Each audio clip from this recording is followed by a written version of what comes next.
there, I'm Kat. Thank you for joining me for a chat with Kat. We're going on a journey and having conversations with people from a variety of backgrounds and experiences. And during this journey, we're going to probably laugh and smile. We'll have moments of compassion and cry. We may be angry or feel confronted, and we may be amazed and just need to ponder. So whatever the emotion is that comes up, let's take a moment to breathe and ask ourselves why we're feeling this. And also, let's ask, what can I learn from this?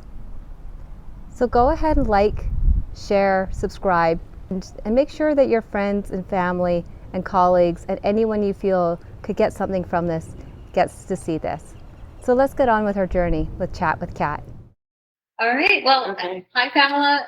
Thank you so much for doing this with me. And I have to say, I'm so excited because we're doing this in person, and you're my first in person. Everyone else has been on the internet because I'm doing this with people around the world.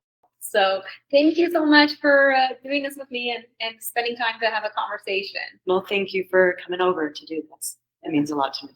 So we're both in Cabo San Lucas, and we met through a women's group here. And we actually never even met in person. I think it was just through the chat.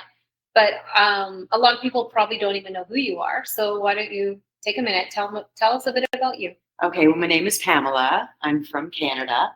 I spent the last 15 years living in Whistler, British Columbia. And around COVID time, like so many others, I decided to leave Canada and start a life for myself here. And so I've been here since 2020. Full-time 2021, and I'm living here in Cabo San Lucas. Oh, good. So, I mean, it's been a while. So what made you decide to stay here and not go back to Canada once it settled down a bit? You know what? Just a better life. Back in Canada, I worked a lot, long hours. I worked on a golf course, and I loved my job, but I was always working in the summertime. In the wintertime, I found myself being a snowbird for the last few years. And when I was away in the winter in Cabo, before that I was in San Diego, I found myself living a much better life. I was healthier, I was happier. And so in 2021, I decided to quit my job and sell my house and move down here full time, really for the lifestyle. I ate better, I exercised more, and just lived a cleaner lifestyle. Mm-hmm. That's amazing. And a lot of people, I think, come down for vacation and then they end up staying for those other reasons. And, they went, why do I need to go back? Yeah, exactly. I did find the 6 months on, 6 months off kind of hard. It always took me a bit of time to transition. Mm-hmm. And with the whole COVID thing, not being able to drive over the border, I was like, just stay. But I must admit, summers are not the easiest here. It does get very hot and a lot of people leave. So it's definitely been an adjustment being here for the summers. And when we talk more about my story, with what happened, that it happened last summer. Mm-hmm. So I feel like I'm ready for a good summer here. Okay. Yeah. Well, now that we've met, we can have a good summer now.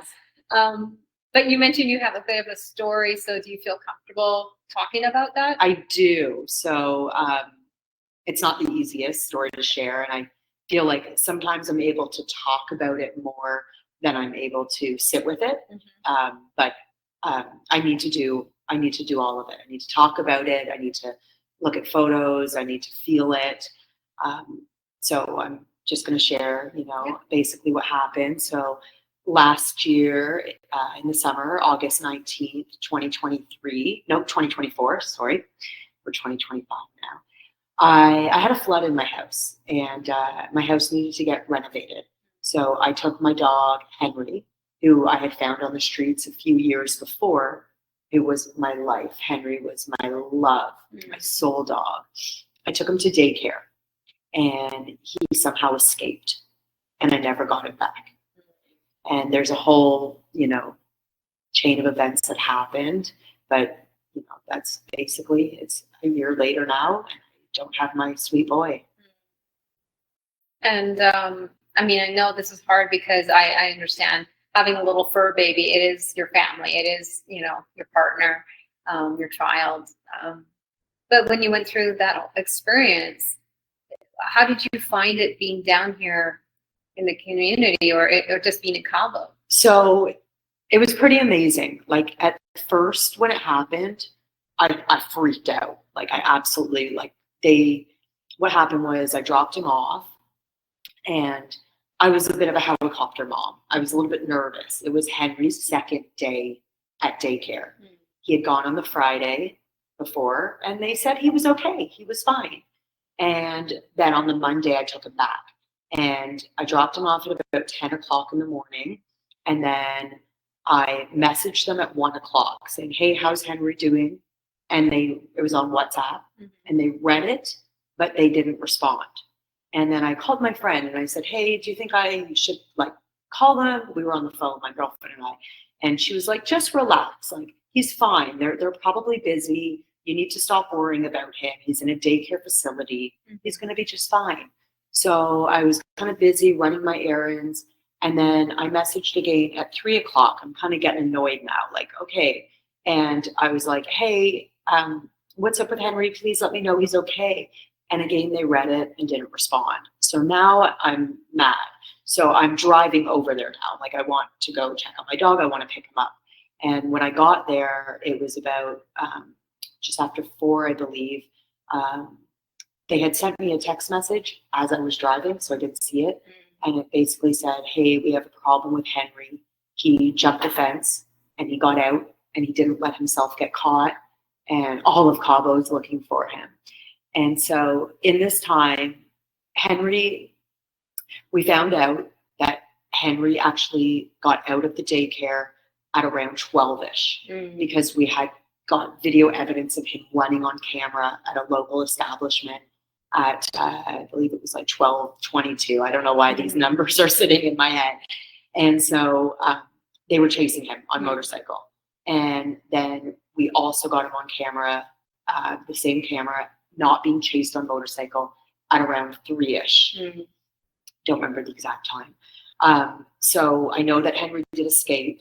There was a manager who was involved, and he was negligent. He lied about how Henry did escape because it was impossible where he said he escaped from. It was barbed wire, and it was all actually concrete in the back. So that didn't happen. I believe that Henry somehow got out of the front door. He shouldn't have been there by the front door in the front room. It was a busy road. Somebody witness saw Henry running, tried to chase him as well. So the manager was negligent. The manager was fired. Okay. The owner of the daycare, he didn't know for the first few hours as well either. But during this time, before I knew, they managed to put it on social media before I even knew, and they made a poster and looking for Henry. Right. And so it was pretty messy because the manager and the owner and we're all trying to find Henry, and yeah, it just it got pretty messy. But happening down here in Cabo, right away the community reached out to me. And they started sharing the post. I had people calling me that night, strangers. It was interesting because I don't really remember so much of what was, going on because I was in my fight or flight. Like I wasn't okay. But I remember certain people calling me and talking to me. And one girl particularly, her name is Heather, we became close after that. She felt like she could just feel that I needed some support.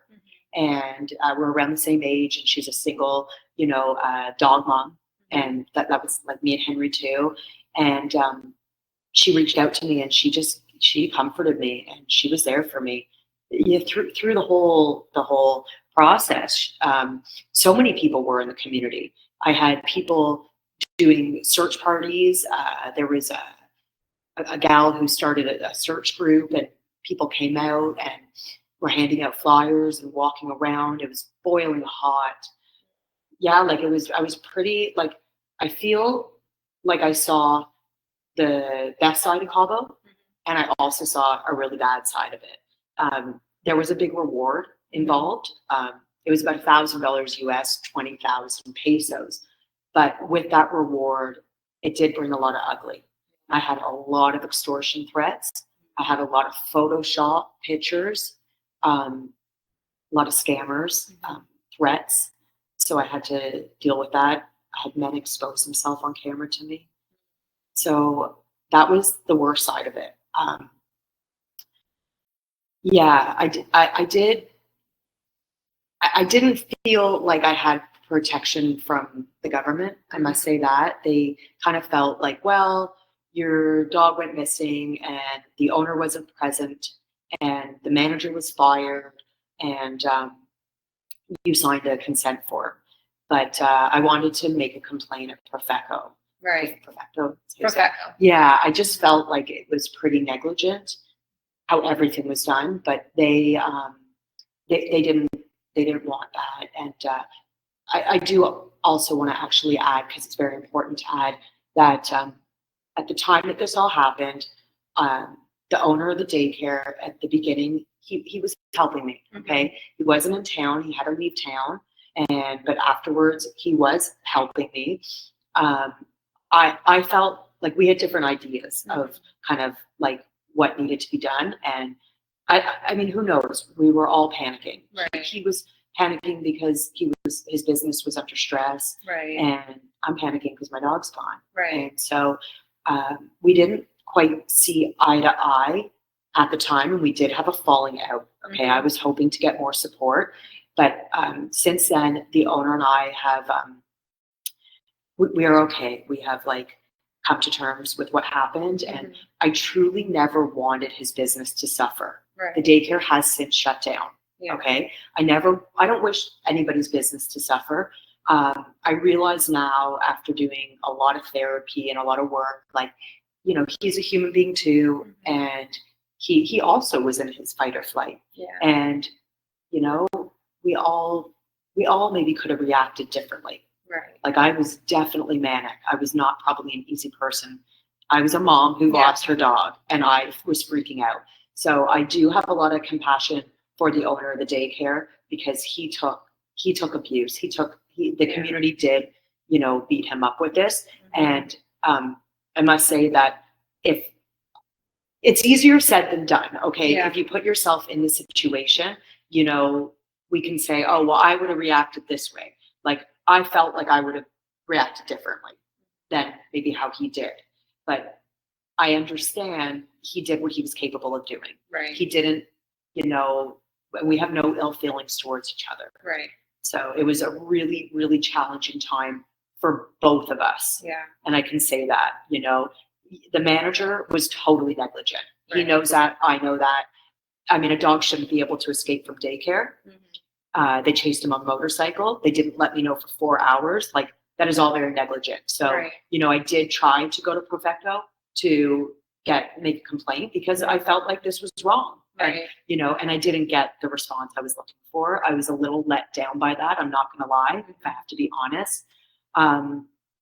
However, the community, how they showed up for me was incredible. From all of the posts that got shared to all of the comments, the support, the phone calls. I had random people bringing me food. And I mean, there was this one gal named Sheila, and she came out. She went out on her bike many times on her own. She came and met me and came with me in my car at all different hours. She even got the flyers to go in pizza boxes. That was her idea. I mean, she really went above and beyond. Another girl, you know, helped me make maps, and we did another group meeting to try to get people to go in certain areas. So, like, there were so many people. It's so hard to, you know, I do remember all of them. Another lady, she put her phone number on the flyer. Daniel from Palu Dogs, he did a lot as well. So, yeah, it was really beautiful to see all the support. At the time, I must say, I wasn't really mentally well. Yeah. So it was hard for me. And after probably about 2 months after Henry, you know, I wasn't coming home, I crashed. and I went to a pretty dark place, and I got really depressed. Yeah. It was really challenging. Yeah. And I mean, you talk about the community here rallying behind you, helping to support you, don't even know you, right? They're just coming out and contacting Yeah. you and showing up. Yeah, I almost have goosebumps like when I think about it right now too. Like it really. Do you think that had you been back in Canada, you would have found the same kind of community support? I'm not sure. It's interesting because I at the same time that Henry went missing, there was another dog in Canada, in Pemberton, that had gone missing. And I, from looking on from a social media, view, that dog didn't have the exposure that Henry did. So, and there a lot of dogs go missing in Cabo. It happens a lot. Right. Henry's story was a lot bigger.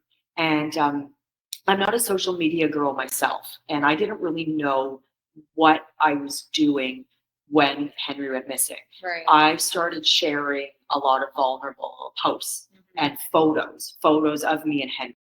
I exposed myself, to the community. And I think that by me doing that, it made it more real for people.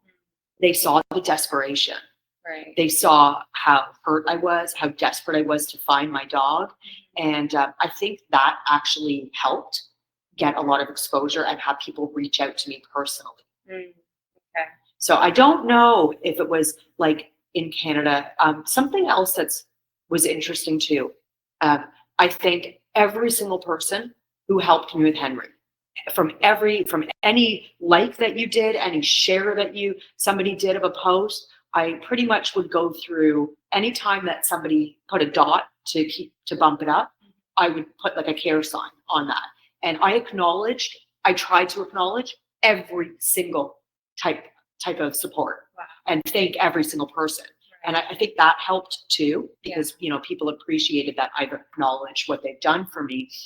And I'm really grateful, like I say, for everyone who helped me. But something that was a little interesting, the expat community wasn't as supportive as the Mexican community was. Now, I don't want to say that there were not expats that supported me, because there were a lot. Right. But the compassion was far greater with the Mexican community. Wow. With sharing the posts and coming out to do searches. It was in summertime. It's a little bit quiet, it's quieter. Yeah. But I did feel that the Mexicans were a little bit more involved with this. Wow. Yes. Yeah. But I don't want to take away from the gringos and the expats that were there for me, because there were a lot. Yeah. People that I never met, I'm still in contact with. They really went above and beyond for a stranger. Wow. And I could not have got through that time without them. You don't really, I've never been in a situation like that before, where I was so desperate for help. It's nice to know that you were able to reach out and actually have complete strangers here come and help you, because I think a lot of people think first thought is Mexico's very dangerous and scary, especially as a single woman, right? You shouldn't go there alone. Why would you live there? But then when you go through something traumatic and you need help and the community steps up, it just really shows that, what you see in the news is not the truth of a whole place. Totally. And another thing too, like I do have a partner. He wasn't here when it happened, and he lives on the East Cape. So I was alone for a lot of it, but then, he had come back. But I was going into all of the barrios, into these neighborhoods that are, not the safest, some of them, at nighttime, because night's cooler to go looking if Henry was going to be out in the streets. Yeah, and it was hot. It was hot. And so I had no fear, and I speak a little bit of Spanish, and my Spanish improved so much during the days looking for Henry. But I remember I went into this one bar, and I've got a flyer showing that there's a reward for 20,000 pesos, and I'm driving in my Canadian 4Runner, pulling up into these areas.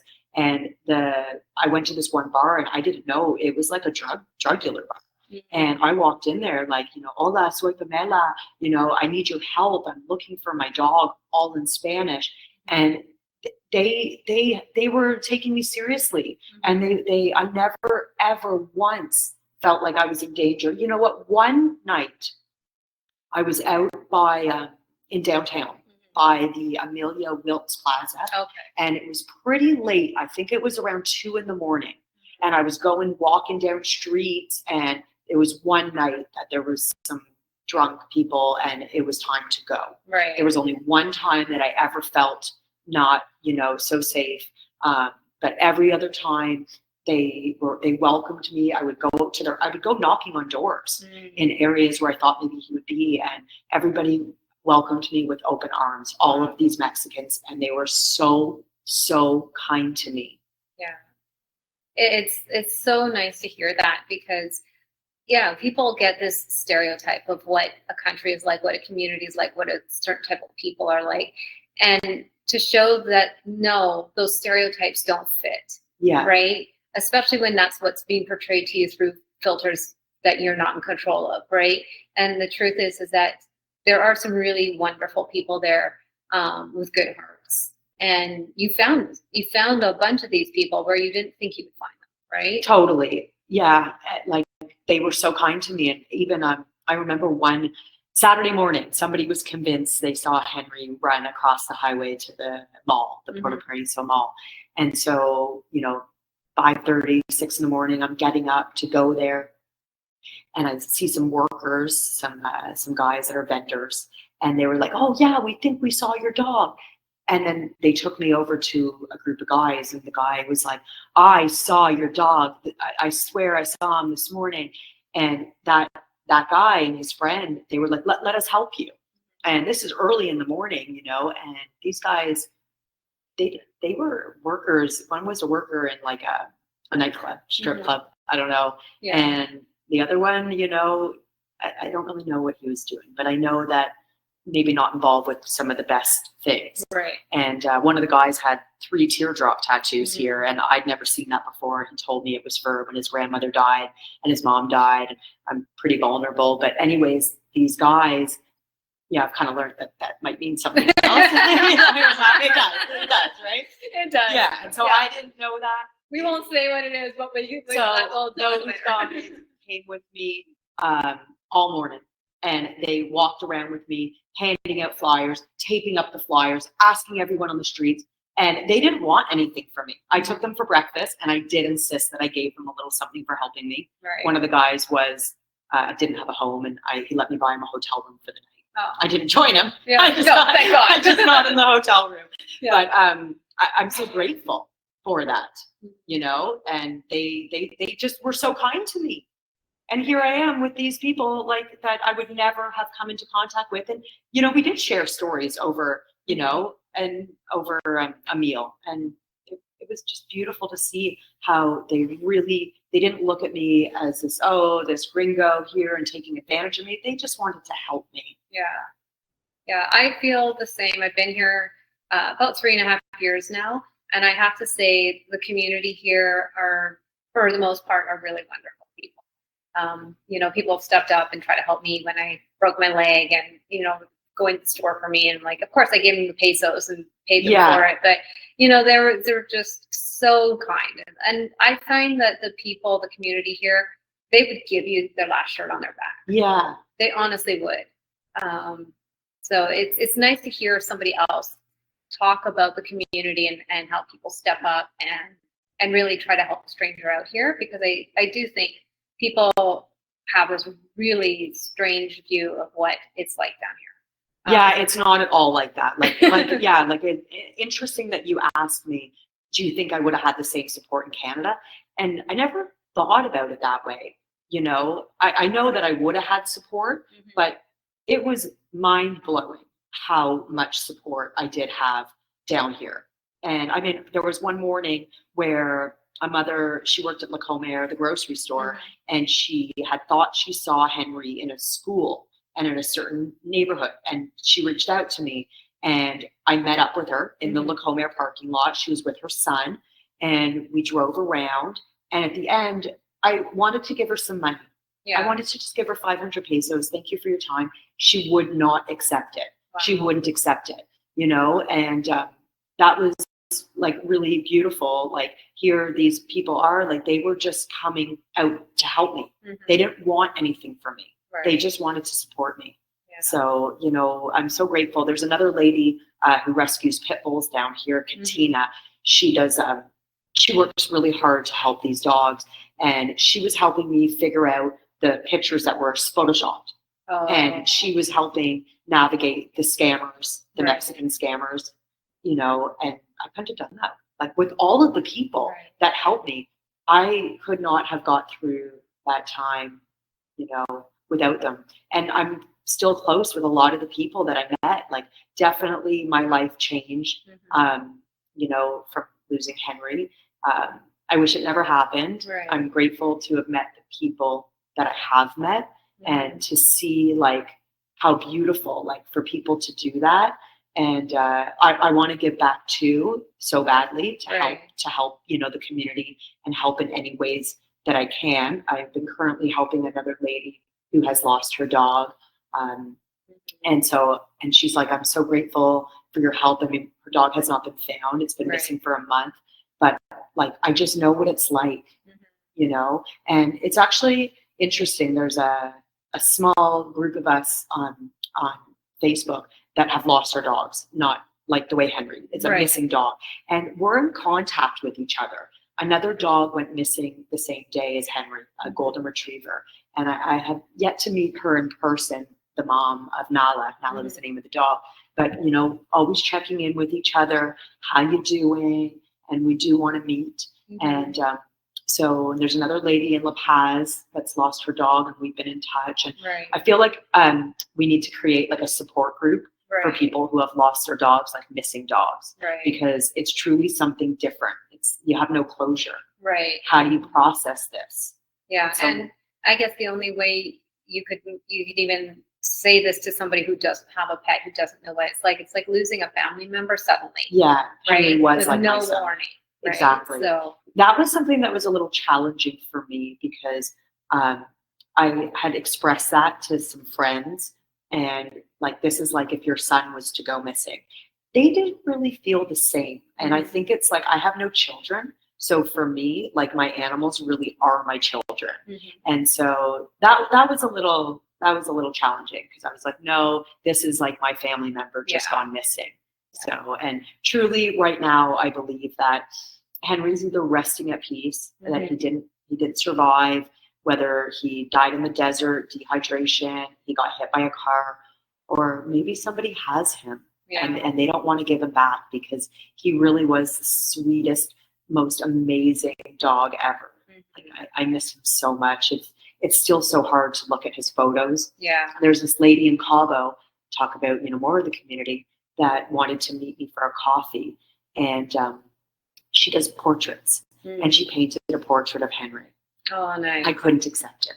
It was too hard, and I still haven't been able to accept it. I'm still in contact with her. Is she in Todos Santos? No, she's here in Cabo. Oh, okay. I hope one day to be able to take that, but it's hard. Yeah, and it, you know, it takes time. It takes healing. It really does. It's to go through a sudden loss like that. I know that I lost my dad suddenly, so I know hardship, and I had to put my cat down after 19 years too, right? So, you know, when you have that sudden, oh, this is the end, there's no preparation for that. It's a whole, you do grieve. It is a whole different, I think, grieving process than if you know somebody's ill or you know long time that you're going to have to say goodbye. So it is a grieving process, and it is take time, and as awful it is, it does take a lot of time to heal. Right? Yeah. And it's, you know, and you're going to have moments, I'm not going to lie, there's going to probably be moments years down the road where you're like, I've moved on, I've healed from that, and then something will strike you and you'll tear up again, right? So I don't know that it's ever fully gone. I do think we do heal, but it does take time. Yeah. And it does take our own willingness to want to heal, because it means also having to experience again, right? And that's part of the healing, is having to go through again to heal. Because if you're just, I find for myself, and I can only speak for me, is that pushing stuff aside comes up later in life, and then it kicks you in the ass. Exactly. So for the first, I guess he went missing in August, and pretty much all winter. I wasn't good. I'm not gonna lie. I didn't really want to get out of bed, and I just couldn't see the joy. I did rescue another dog in November named Billy, and he's over here. He's Always lying down, I think. here. I can introduce Billy. Billy was found. Is he gonna come up? Oh yeah. All right. This is Billy. Billy, you're making a TV appearance. How's that? Here's Billy. He was found in the streets in San Jose. He was really sick. He was anemic. He had all sorts of infections. He didn't have any hair around his face. And we think he's been hit by a car. So he had a tough life, but he definitely saved me. Like, who rescued who? Yeah. Billy rescued me. If it wasn't for him, I wasn't wanting to get out of bed. Right. So he's not Henry. They're very different dogs, but he's wonderful, and he's a wonderful little boy, and he's helped me through this process. I did go away for 2 months. I went to Thailand in May to a holistic healing center. I really wanted to lean into the Buddhist kind of way, mindset.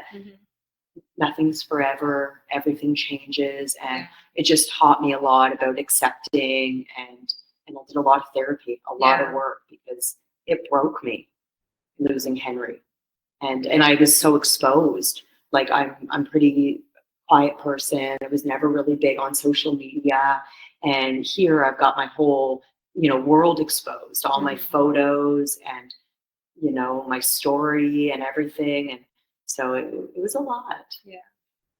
Yeah, and I mean, good for you for going out and doing something and saying, I need to take care of myself. Yeah. Because I don't think everybody realizes that, and they just push forward, and they just, maybe they never even really deal or even look at healing or dealing with something, right? They just keep pushing forward and push it aside. So good for you for really taking that time and saying, I need to do something for me now. I need to take care of me. Yeah. So thank you. I needed it. It was, but it was a great 2 months away. It was a reset. It was a change of scenery, change of pace. And I needed to take the time for myself. And I did tons of trauma release exercises and nervous system regulation, and all tools that I didn't have before. So these were, breath work. It was all, and I love that it was holistic. When I was looking to do like a trauma healing center, everything with like ayahuasca was coming up, and that's not what I wanted. Right. So that's why I chose the place that I did. I had a psychologist that I met with a few days a week. We did somatic healing, because trauma sits in your body. And so, and I'm still dealing with this. Like I said, like the pain of losing Henry is still there. Yeah. It was just his year anniversary, and I made a big post, and I put his pictures up, and going through his pictures was really challenging. On my phone, on the iPhone, you often get a photo that comes up, and a lot of times I just can't, and I just have to swipe it off. And part of my therapy is look at these photos, keep looking at these photos, keep crying. Sometimes I just don't want to feel that. So it is still a work in progress.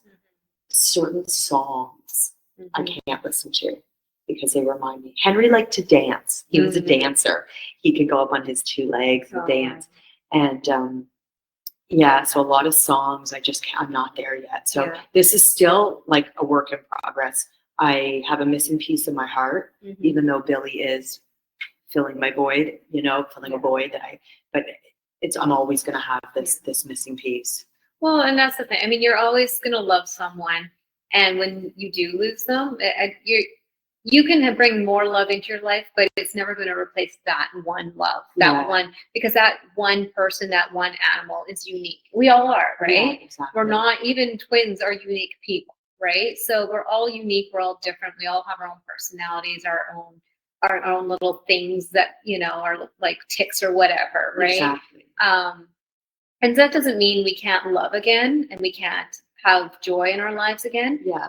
But I do think there is always a part of you that is with that person, that animal, right? Yes. So I think the hardest part is the not knowing.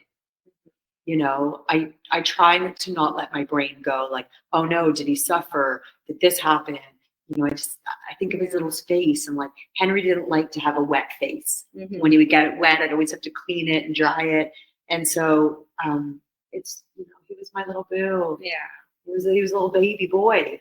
Yeah. So it was the not knowing, but I just have to go along with that. He's either resting at peace or somebody has him who loves him so much. Yeah. Henry's not suffering today. No. And so I need to take care of myself. Yeah. And also not suffer. And something I found out recently down here is that because a lot of the Mexicans let their dogs run, right? They go to the beach with their dog and they let them run, or they go to a park or something. But not a lot of the Mexican dogs are leash trained, right? Yeah. They're trained to come back when you're called or whatever. Yeah. But I hear a number of dogs end up going missing or running away, not because the dog actually ran away, but because somebody thinks they're a stray. Oh, and they pick up the dog and either adopt them because they're so darn cute, or they take them to one of the, dog shelters, right? And that's usually what ends up happening is because, and I only heard about this recently, because they just see, and it tends to be more the expats, the foreigners, who think it's a runaway, the stray dog. But it's not. But it's not. So that's really hard because you never know, like going through my search, the amount of dogs that are on the street, you don't know whether it's a stray dog, it's somebody's dog, or it's a lost dog. Right. And so now for Billy, he's got the daycare. Henry had a collar. He always had a collar. When he was with me, he never not had his collar on. Right. I mean, in the house, obviously, they don't have a collar on. But at the daycare, they took it off because they're worried if they play that they could get caught. And they would choke. Yeah. And so, but Billy's got now a GPS, the chip. Apple AirTag, and he's also microchipped. And, I'm not going to let that happen again. Right. Definitely something that I was pretty desperate for help when I had my flood, and I took Henry there. I should have probably investigated the place a little bit more. Like I trusted, and the manager who was responsible, he had worked in the dog at another place for years. And even my vet was like, oh yeah, I know of him. Like he had a reputation, but sadly he was actually fired from the previous place. Oh. And the owner that hired him didn't know this. Right. And, so I think that doing a little more research of a place to make sure, and physically going in and looking at the facility, right. I saw the front and I trusted. Yeah. I said, could he escape, because I know Henry, he had separation anxiety, and he would be a little stressed out, it would take him a few days to get adjusted. Right. And they had him at the wrong place. Like he got out. So that's really good advice, though, for people down here, because I think maybe people don't realize if you would do it back in the country you're in, if you're going to phone for references, if you're going to go check out a location, make sure this person is doing their job that they say they're going to do and doing a good job. We tend to not do the same things down here. I trusted too much, and it was just a bad accident. It should have never happened. So, but all I can do is learn from it. I didn't have the coping skills. I think still, I think anybody would be a little bit freaked out, right away. Okay. But I definitely was not calm at dealing with it. And I think having better tools, coping mechanisms will help me in the future. Yeah. Just with everything in life. And the older you get, the more experiences you have, like stuff's going to happen in life. So it's not what happens, it's how we deal with it. Yeah. And so, like losing Henry was heartbreaking. I think anybody would have been, just as sad as I am and was. Yeah. But I was pretty bad. Yeah. For sure. So like, again, very grateful for the community because I couldn't have done it without them. Yeah. And so it was beautiful for sure. Yeah, I'm so glad not glad, that's the wrong word to say. I should say I'm so appreciative of you sharing this with me and being vulnerable, and because I know how hard this has been and how much of it you put yourself in a public view, which you weren't really wanting. You just kind of like, I want anything I can do to help get this, get my dog back, get my baby back. But I appreciate you being vulnerable and sharing this, because I don't think a lot of people, one, are aware something like this could happen. I think they realize, even if they're in Canada or the US, they think if I take my dog to a doggy daycare, they're going to be safe, they're going to be well cared for. and maybe they don't, maybe they're busy and they don't do checks, Yeah. right? They don't go to the place and look at it. They don't do reference checks. They don't do all those things. They just say, hey, they've got a good reputation, or, some people say they're good and I'll go there. And in knowing that there are the other side that, can happen. Yeah. But it's hard to go through that. And I appreciate you being vulnerable and sharing that. Thank you. I do think that I don't want to say that I would never use a service again, because sometimes you need them. It's the same as when you take your dog to the groomer. It can, accidents. There was a sad accident that happened here at one of the grooming salons where one of the dogs fell and it got hung. It was a freak accident and he died. I think a lot of it is the way that, I don't think that they reacted maybe in the best way when that situation happened. So I think it's learning lessons for everyone. Like, first of all, if you are going to take your dog and trust it with somebody else, like, stuff can happen. Okay. Another dog, it could happen at the beach though. You can take your dog to the beach and your dog could get attacked. Like, people have lost their dogs from getting attacked from another dog. Yeah. So I think you always have to be mindful, like when I go to the beach now with Billy, like, I'm going to assess the other dogs that are there. Right. I'm going to keep him on leash. He's got his collar always on. I think that if I was, and any advice for anybody going to a doggy daycare, if I was to use a doggy daycare again, okay, I mean, I don't know that I'm ready for that right now, for sure. But if I was, I would insist on seeing the facility. Okay. I want to see every nook and cranny of the place to make sure. Like, where they said Henry escaped from it was impossible. Right. And the manager didn't want to tell the truth that he actually got out the front door. And he shouldn't have been in that front area. And it was by a busier road. So if I was to take him back, I'd be like, he does not come in this room, like, at all, period. Right. So we can't get out the front door. And I would also want it to be where that there's always a human supervision, that the dogs aren't, because if you have human supervision at all times, then if a dog was to get caught with their collar, they're going to see it right away. Right.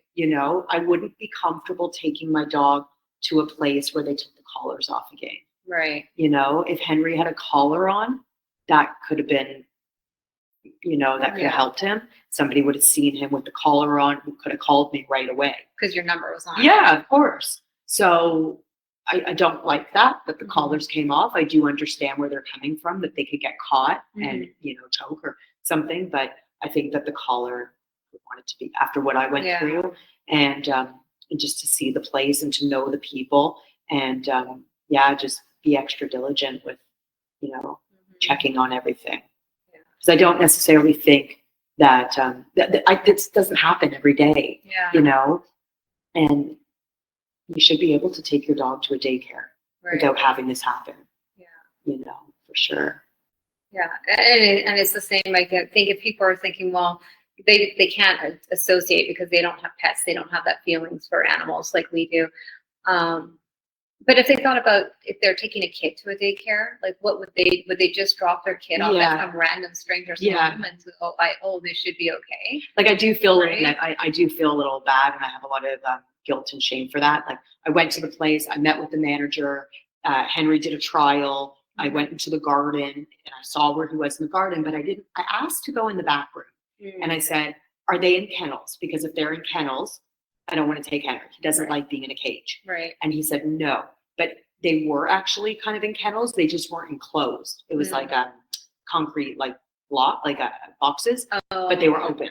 Okay. So they had areas to put them in. And if I saw that, then I wouldn't have left Henry there, because I knew he wouldn't like that. But the manager didn't let me back.